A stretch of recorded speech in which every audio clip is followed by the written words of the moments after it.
Keçе günü социалдык тармактардын баарында бүгүн айтылып атат. Жанагы айдоочулук күбөлүктөр боюнча жана ошолордун окуу мектептери боюнча. Эми урматтуу кесиптештер, биздин негизги милдетибиз бул элдин үнүн бийликке жеткирүү. Биз айткандан мамлекет жыйынтык чыгыш керек, аткаруу бийлиги. Жок дегенде ушул элдин нааразычылыктарын эске алуу менен мамиле кылышыбыз керек. Биздин ар бир айтып аткан сөзүбүздү элдин үнүн популист катары кабыл алсак, анда кандай болот? Кече жакында мен өзүмдө айттым эле, мен буга чейин дагы иштеп кеткен адам катары 10 айды көп деп айттым эле. Бул менин айткан оюм эмес, бул мен элдин айткан оюн айтып атам. Анын ичинде мен өзүм дагы оюм туура келген үчүн элге ошол маселени аткаруу бийлигине жеткирип атам. Кече сөзүндө урматтуу Сатон Нургоевич айтып кетти. Мен 6 ай дасафты окугам депчи. Ошол Союз угамда жүргөн 6 ай дасаф жеткиликтүү окутуп, ошону менен катар советтик армияда кызмат кылып, ошол күндөгү тарбия алган, ошол күндөгү билим алган, анын жыйынтыгы менен окуучулук күбөлүктү алган адамдар бүгүнкү чейин бар. Бир дагы авариясы жок. Бир дагы машинасын чийбеген айдоочулар бар. Мына ошолордун үнүн биз бүгүн айтып атабыз. Коомдук талкууга койгула кайра. Ал жерде ар кандай жолдор бар. 10 айда белгилеген менен, урматтуу кесиптештер, кээ бир ушундай бир акылдуу адамдарыбыз бар, особенно бүгүнкү күндөгү жаштарыбыз бар. Ошолор 1 айда алып коюшу мүмкүн. 1 айда окуп, ошол теоретикалык экзаменден өтүп кетиши мүмкүн. Азыр айдоочулук күбөлүк кимде жок? Ар бир үй бүлөдө, ар бир жаранда бар. Ошол керек. Бул бүгүнкү күндүн талабы. Анан эми ошону сен каалайсыңбы, каалабайсыңбы, оңай окуйсуң деген бул негизги туура эмес. Мына кече күнү бир мектептин окутуучусу директор айтты. Жок дегенде 6 айдан кийин уруксат берели деп айтып атат. 3 айдан кийин экзаменге барсын. Теоретикалык билимин текшерсин, бүтпөй калдыбы? Дальше окусун. Андан ары көзү улансын. Бүттүбү? Колуна айдоочулук күбөлүгүн бер, мен бар окуатыңды кыл, жол эрежесин бузба. Бизден бул бүгүнкү күндөгү салыштырмалуу жылдардагы авариянын болуп атканы, анын ичиндеги адамдын өмүрү кыйылып атканы баардыгыбызды ойлондурат. Ар бирибиздин үй бүлөбүздөгү жок дегенде жакын туугандарыбыз бар. Каза таппаса дагы жок дегенде жаракат алгандар бар. Бүгүнкү күндө ошол эле мезгилде оорукчан болуп, инвалид болуп калгандарыбыз бар. Туура. Ар бирибиз күйүп атабыз. Биз микрофонду алып айтып атканда өзүбүздүн оюбузду гана, жеке пикирибизди гана сунуштаган жокпуз. Мына ушул жердеги ошол күнү айтылган сын пикирлердин баардыгы, урматтуу кесиптештер, бул ар бириңиздердин жүздөгөн, миңдеген шайлоочулардын сөзүн айтып атасыздар. Ошондуктан биз эч убакта мен ушуга чейин аткаруу бийлигинин колдоочу катары дагы, мыйзамдарын колдоочу адам катары дагы. Мен муну ачык айтып коеюн. Эч убакта мен каршы чыккан жерим жок. Бирок ошол эле мезгилде биз сунуш айтып атабыз.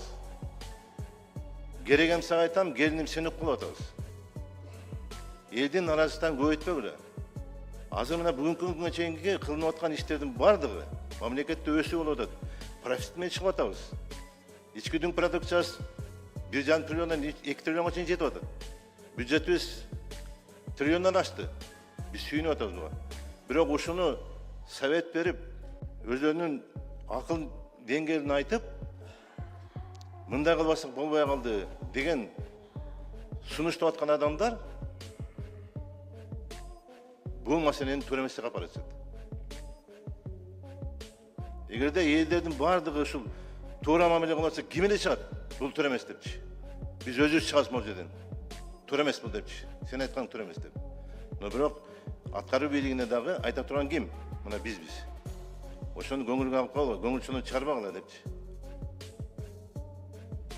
Мен айтайын деп атканым, урматтуу туугандар, эч убакта биз этикадан чыкпасак.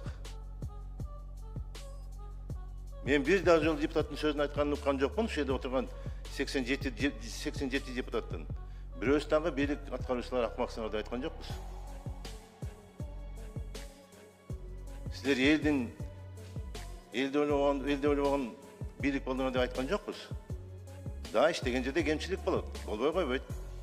Ошол кемчиликтерди түзөп коелу деген гана тарис. И не более того. Ошондуктан урматтуу төрага, урматтуу депутаттар, биз өкмөттүк саатты эртерээк өткөрүшүбүз керек. Депутаттар менен аткаруу бийлигинин ортосундагы мамилени ушундай да басып калышыбыз керек.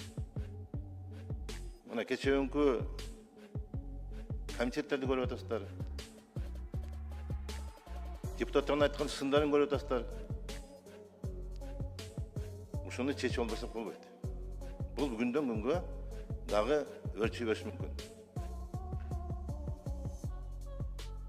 Мен билем баарыңыздын араңызда да оюңузда да турат, айта турган маселе. Бирок балким айта албай аткан болушуңуз керек. Мен ушуну айтып эле коеюн. Биз аткаруу бийлиги менен ымалада, туура багытта кетиш керек. Ушунчага чейин кылынып аткан иштердин баардыгын бүгүнкү күндө бир айдоочулук күбөлүк менен, анын срогу менен, окуу мөөнөтү менен кылган иштерибизди норго сыбайт этпешибиз керек. Саясат туура болгон үчүн биз дагы ар бир мыйзам колдоп берип атабыз. Туура. Ошол мыйзамды биз эртерээк кабыл алып бергенден, мына бүгүнкү күндөгү өсүү дагы, өнүгүү дагы болуп атат. Бирок ушуну эч убакта көп көрбөшүбүз керек. Бийлик бутагынын үч бийлик бутагынын биргеликте иштегенинен ушул өнүгүү болуп атат.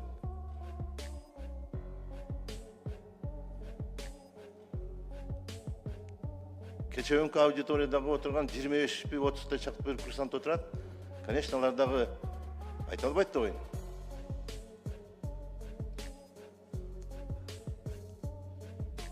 Ана чуркап келип ушинтип микрофонду мен ачка топтогонго мен муктаж эмесмин азыр. Ошондой эле мен кесиптештерим да ошондой болуш керек. Алдыда 5 жыл убакыт бар дагы. 1 жыл убакыт калса экен, же 2 жыл убакыт калса экен. Ошонун ичинде ачка топтоп атсак болот. Жакшы көрүнөйүн десекчи. Ошондуктан урматтуу кесиптештер, мына азыр дагы мен айтып коеюн, мына Ташкөмүр шаарында саркындуу суу Нарыңдын суусуна түшүп атат. Ошол жерде деген бүгүнкү күндө 26.900 адам жашап атат. Ошолордун бүт саркындысы Нарын сууга түшүп атат. Ошол саркындуу суу түшкөндүн азабынан ошол жерде оорулар пайда болот. Ал жердеги жөнөкөй адамдар муну балыктын жеминен деп көрүп атышат, башкадан деп көрүп атышат. Бирок саркындуу суудан эмнеден гана бактыяр түшпөйт.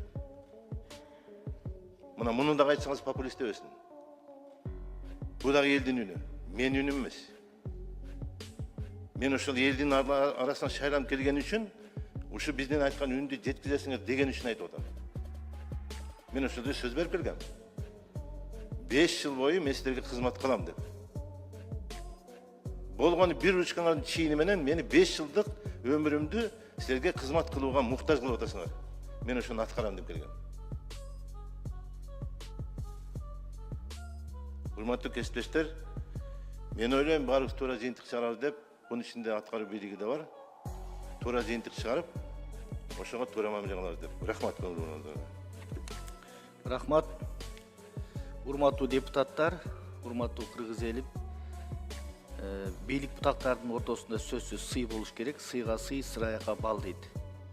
Бир депутаттын сүйлөгөнүн мындай одоно сындоо бул аброй алып келбейт. Себеби дегенде депутат бул элдин өкүлү, депутаттын микрофону бар. Ошон үчүн депутатка эл 5 жыл мандатты берди. Айт де көйгөйдү көтөрдү. Биз аткаруу бийлигин бардык маселелерде колдоп келип атабыз. Зарыл мыйзамдарды кабыл алып берип атабыз. Ошол учурда депутаттык корпусту парламентте дагы аткаруу бийлиги тарабынан сый мамиле болуш керек. Биз мындай эч кандай талаш тартышуу эмес, биздин бардыгыбыздын көздөгөнүбүз мамлекетте ынтымак, ырыс береке, элибиздин бакубат жашоосу. Ошон үчүн мен ойлойм, аткаруу бийлиги дагы ушул сөздөрдөн жыйынтык чыгарат деп. Эч качан парламент бир микрофону жок, мажырөө же мындай бир бар боло берет деген мамилеге муктаж эмес. Парламенттин ар дайым өзүнүн орду болгон. Ошол орду менен иш алып барабыз.